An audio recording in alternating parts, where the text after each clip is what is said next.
Mga paps, sa ating vlog ngayon, so ang topic natin ay ang starter relay solenoid. So nagmamalfunction ito at alamin natin kung ano ang problema at kung sana makatulong sa inyong panganap buhay at personal na buhay. Pwede rin itong gawin sa mga motor, sasakyan. Ito mga paps, so ang topic natin ngayon ay Marusin relay. Kung nakabili kayo ng ganitong relay na Marusin relay MSW-3 12 volts. So ito mga paps, kinabit namin, nabuksan ko na ito mga paps ha. Kinabit namin to sa mini excavator, sa starter solenoid relay to eh. Ang nangyari mga paps, sa kakabibrate ng makina, naputol to. Ngayon pinuntahan namin, ayaw nang mag start. Pero pag nirekta mo yung galing sa starter solenoid papunta dun sa source ng battery, aandar yung starter o aandar yung makina. Ngayon binalik ko to, inayos ko yung wiring dito. Ito yung sa supply ng battery, supply na auto starter solenoid, tapos ito yung magiging switch ground at control at sa susian supply positive. So binalik ko, inayos ko kasi akala ko walang wiring lang ang problema. Inayos ko yung wiring, tapos hindi ko na naibalik tong ground kasi naputol nga. Ngayon pagbalik namin, hindi na siya gumana. So binuksan ko, papakita ko sa inyo mga paps. Binuksan ko to, so may nakita kong ganito pala yung design ng Marusin relay. Kung nakabili kayo nito mga paps, Marusin relay 12 volts, ganito pala sila. Akala ko sira na. Ito siya mga paps, oh. Cover nya, naka-rivets to mga paps. Ito yung rivets nya dito sa gilid. Ito. Tapos binuksan ko mga paps, may nakita akong putol na wire dito, pero sa design nya hindi ito ang magiging, kung sa winding siya, hindi ito ang magiging ground ng windings kasi floating siya, hindi siya sasaya dito sa may puno kasi may play siya, hindi naman siya nakalaging nakaganyan. Ang play nya ganyan lang, oh, normal position nya. Kaya pag sinusi mo, in-start mo, tapos nagkukunik dito, hindi siya magki-click. Kahit naka-ground to, naka-positive to, hindi siya magki-click kasi hindi naman siya nakakontak sa lalim eh, kaya walang ground. Tapos ito pang hinang nito, ito yung karugtong nya, hinang dito sa may bolt ng isa, sa may supply, sa may ground dito, nakaipit to dito. Tapos ito yung supply na isa sa loob. Ito mga paps, oh. Yan, kung nakikita nyo yan, yan mga paps, kung nakikita nyo yan, yan na. Tapos pag gumalaw to, kung nakakonect ito dito sa may bolt nya ng ground, pag gumalaw to, siyempre merong ganyang galaw siya, gagalaw. Pag nakarami na ng galaw yan, siyempre mapuputol to. Kung ito yung ground ha, mapuputol to. Ibig sabihin wala, mapuputol din yung ground natin, hindi gagana yung windings natin. Kasunod, hindi naman siya nakakontak dito sa ilalim, dito sa ilalim nya dito, kasi dito yung nakaground, di ba? Dito siya, hindi siya nakakontak, kaya hindi rin gagana. So ang ginawa ko, baklasin ko, baklasin natin ulit mga paps, baklasin natin ulit siya. So papakita ko sa inyo mga paps para awareness na rin sa mga makabili ng ganitong relay, Marusin relay 12 volts. So, tanggalin natin ito mga paps. Papakita ko sa inyo mga paps kung bakit ayaw gumana nito.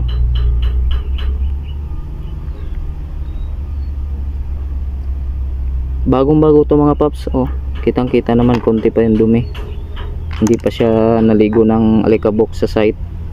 So, tanggalin natin siya ulit mga paps. Papakita ko sa inyo mga paps na yung akala ko sira din is yung windings. Sa pagbukas ko, hindi naman, tingnan natin, makikita naman natin yung windings mga paps. Kala ko sunog na, Hindi naman siya sunog mga paps. Oh, napakaganda pa oh. Oh, bronze na bronze pa oh. Windings oh. Tsaka pag nasunog to mga paps, itong tape na to mangingitim to. Tapos ito yung supply ng positive mga paps. Yung dulo ng windings nandito mga paps, sa plate na to nakakabit. So ibig sabihin itong ilalim nito bakal to eh. Oh, bakal mga paps, bakal yan oh. Pag sumayad siya dyan, ibig sabihin ang ground ng ating windings nandito sa bracket. Kaya pala hindi gumagana to dahil naputol na ang bracket, wala na siyang ground. Kasi kahit may ground dito at putol naman itong nakakunik dito,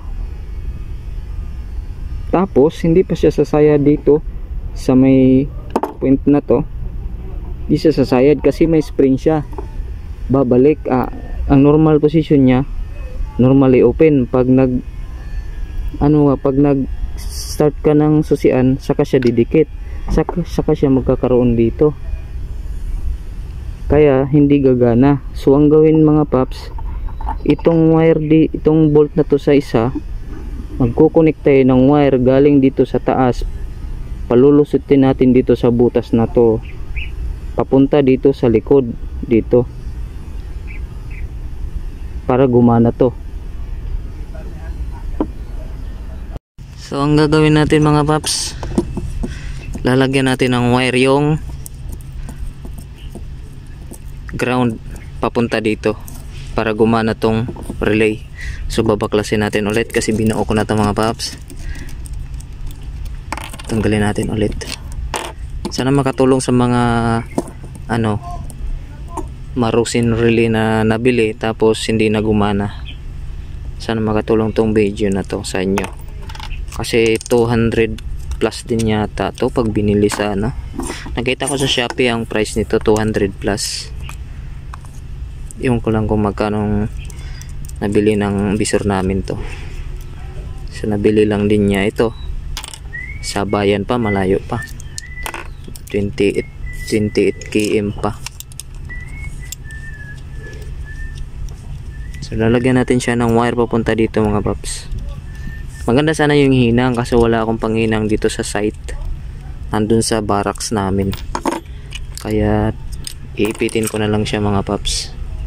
Dito siya mga paps oh. Ito yung ground na to, dito na siya nakadikit. So lagyan natin siya ng wire, tapos mas okay kung sapinan natin, pero pwede namang hindi sapinan, tanggalin lang natin to, tapos kiskisin natin to, pulugutan natin ng wire papunta dito, lusot dito, para i-connect natin dito sa isang ground. Tatanggalin natin to. Ingatan lang natin mga paps.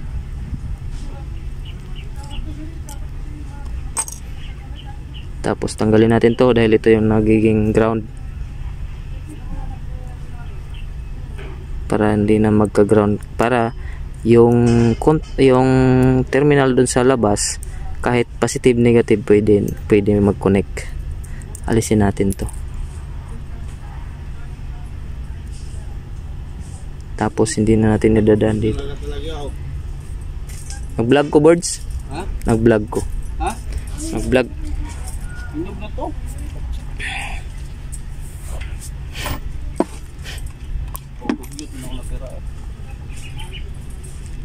Tapos kiskisin natin mga paps. Pero pa mukhang nakiskis na to mga paps, so wala na siya. So diretsuhin na natin siya mga paps. Lagyan na natin ng wire.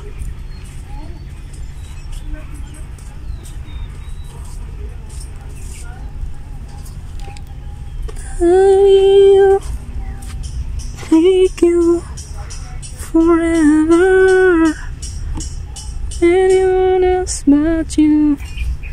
Kabilaan natin balutin ng mga paps. Tanggalan ng kasi i-connect din natin sa terminal yan. Tapos ito yan natin. Dito natin itap yung kabila. So maganda talaga mga paps, nakahinang to mga paps. Kung may panghinang kayo dyan, hinangan nyo ito mga paps. Tapos ayusin natin yung pagkapulupot mga paps para wala siyang loose contact. Tapos balutin ulit natin siya ng tape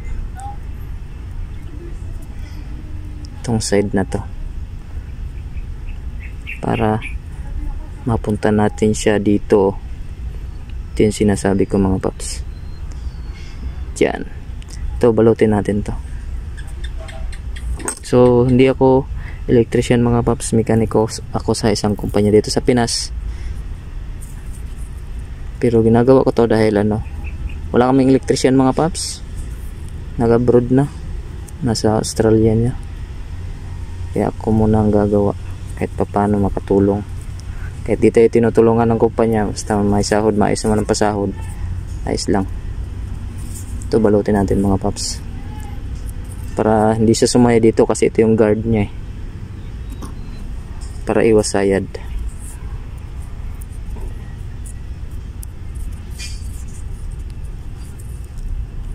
Pero siyempre titistingin din natin yung contact niya mga paps ha. Teka lang mga paps, kunin ko yung sa pagtesting ng continuity mga paps para dito is ilagay natin siya sa ohms. Dapat mag 0 yun mga paps, kagaya dito mga paps. Pag kinunik mo to, ito magsi-0 yan. Yan o, 0 yan mga paps ha.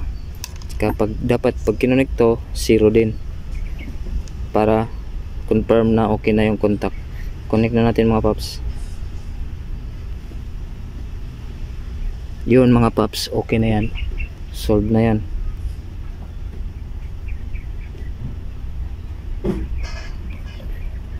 Nagsisiro na yan siya mga paps.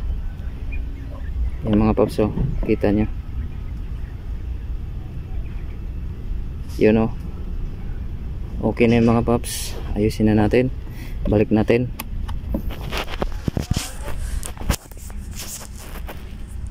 Sunod mga paps, ito iganyan lang natin, kahit iganyan lang na yung mga paps. Ganyan mo lang, tapos ipalusot natin dito, puluputin natin.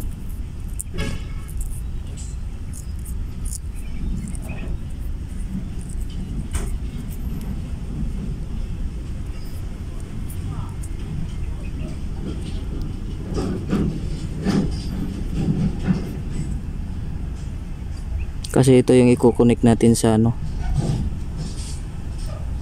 sa isang terminal ng relay para siya gumana. So ganyan siya mga paps.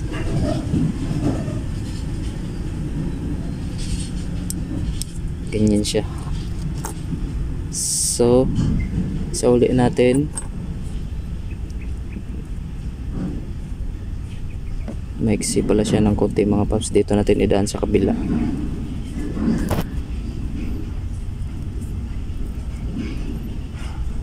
Dito para malapit, para malaki yung awang, kasi may plate may plate dito sa taas, delikado pag nag short.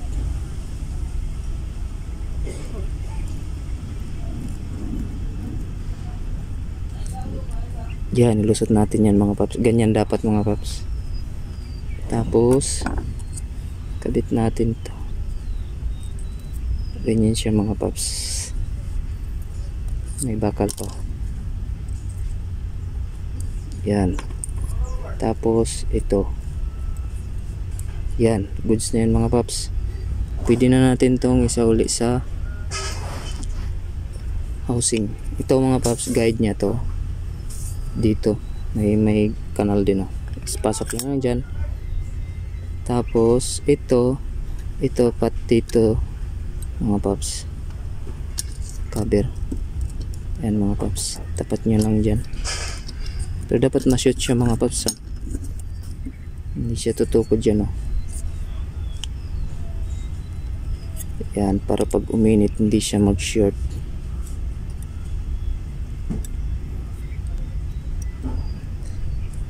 Yan, ganyan.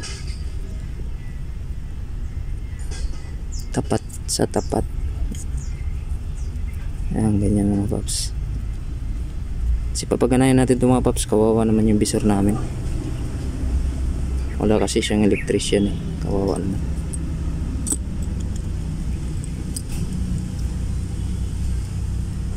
So ganyan siya mga paps. Kabit natin yung bolt dito. Pwedeng X, pwede ring hindi, pwede ring diretso na, pwedeng pa X, pwedeng diretso na. Ganyan. Kabit natin tong isa dito.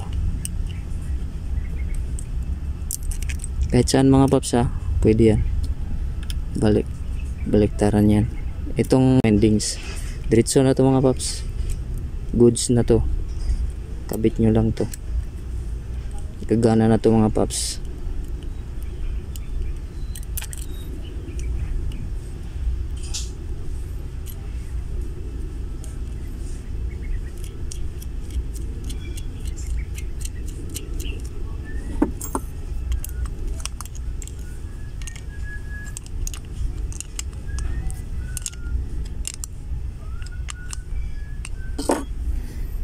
Tapos ito, ipulupot lang natin ito dito sa wire. Kahit di mo nalagyan ng electrical tape mga paps, goods na to. Kasi may ano naman siya, may slot na papasukan ng wire. Kaya ang dapat, pulupot mo lang siya. Tapos yung nut na yung mag-iipit sa contact niya. Yan.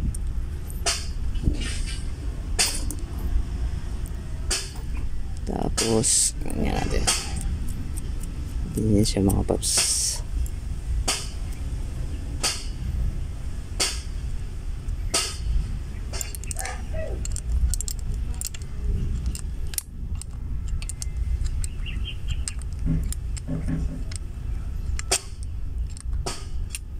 Tapos pagkatapos mga paps, testing natin ulit kung may contact na ba yung end to end ng winding. So nakaano pa rin tayo mga paps ha, dapat mag 0 pa rin siya. So contact natin, testing natin kung mag 0 ba. Tika lang mga paps. So ganyan, set up 0 ha, yun 0. Pag kinontak natin dito mga paps, dapat mag 0 yan. Ibig sabihin yun yung contact mga paps. Oh mga paps, malapit sa 0, konti na lang. Pero okay na yun mga paps. At least gumalaw siya. Ganon mag-test ng ano mga paps, continuity. Sa ibang tester, pag continuity tinis mo, tapos dinikit mo to, tutunog to. Ito magsisiro lang. Wala siyang tunog. Okay na mga paps. So ang gagawin natin, balik natin yung mga contact niya sa relay. Ito mga paps, goods na. Yan. Ito pa isa. Tapos lagyan na natin tong nut ng isa.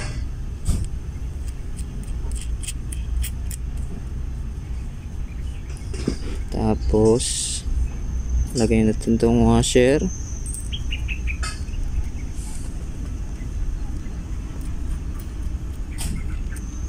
Yan.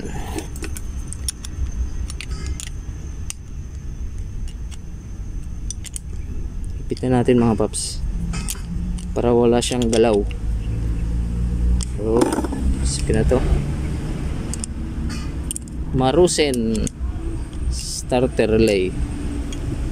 Ulitin natin mga paps. So, test natin kung maganda pa rin ba. Siyempre, kasi naghigpit tayo eh. So 0, pag nag-contact to 0, yun 0. Tapos pag kinonect natin dito, yun 0, mas maganda. Okay mga paps, tapos sa uli na natin to mga paps, goods na to. Ito muna spring, kasi ito yung return niya eh, spring return na magaganyan siya mga paps. Tapos itong ano, papel sa gasket niya, tapos itong cover. So yung original rivets na mga paps, ang gagawin natin, hindi na natin i-rivets kahit alambre lang yan mga paps, pero mas maganda yung screw. Hanap muna akong screw mga paps. So ito mga paps, may nakita akong screw bolt ng clearance light ng truck. So may nut ito, pwede ito, kaso hindi papasok, pero papalakihin natin yan. Siyempre manipis lang to na ano, ganyan na lang mga paps, para pumasok man lang. Ganyan na mga paps. Sa kabila naman, para pumasok siya.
Paps, natakpan na natin siya, tapos itesting natin ulit, double checking mga paps. So switch natin sa ohms continuity, tapos naka 0 dapat ha. Tingnan mo mga paps, oh ito. So ito mga paps, pag tinanggal 0L, tapos pag tinap natin sa relay natin mga paps, yan 0 na siya mga paps, goods. Kaya lagyan na natin siya ng wiring dito para pang test natin dun sa battery. So i-test na natin yung relay mga paps. So, nandito na tayo sa battery area, may wire na yung relay natin sa coil windings sa dalawang terminal. So i-test muna natin yung baterya kung meron siyang voltage. So andyan, 12.1. So 12.1, nandiyan na yung ano mga paps, relay natin. So initial test ko muna kung gagana.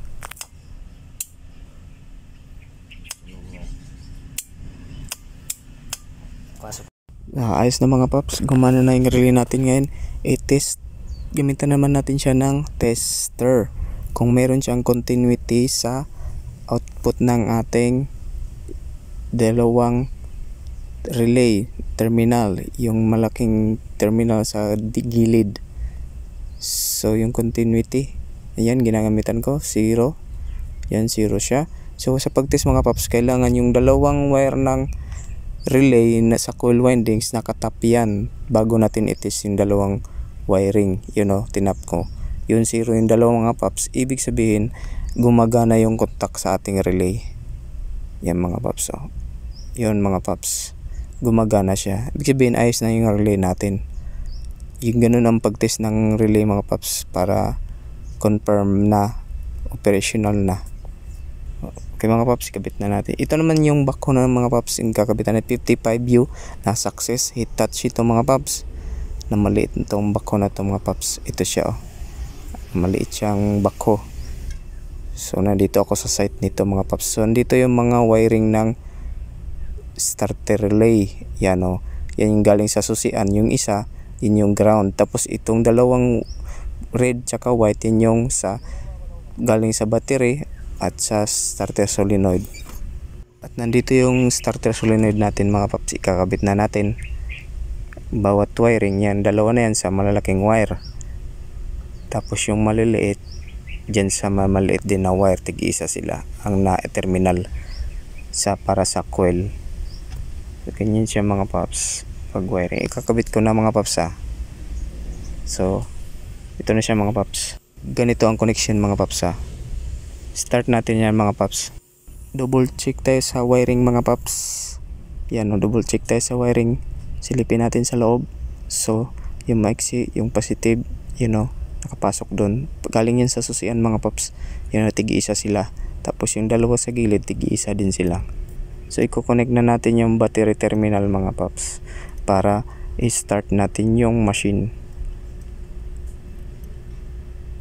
Yung negative terminal yan mga paps. Madalas negative terminal ang tanggalin yung mga paps para safe siya pag disconnect kayo ng baterya.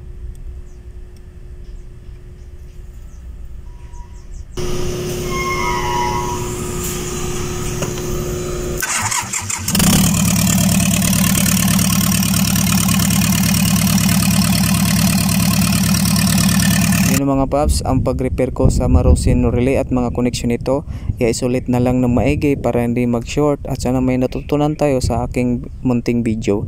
Salamat, like, share and subscribe mga paps para sa iba pang update ng aking pagre-repair mga paps. Sana makatulong. Thank you. God bless.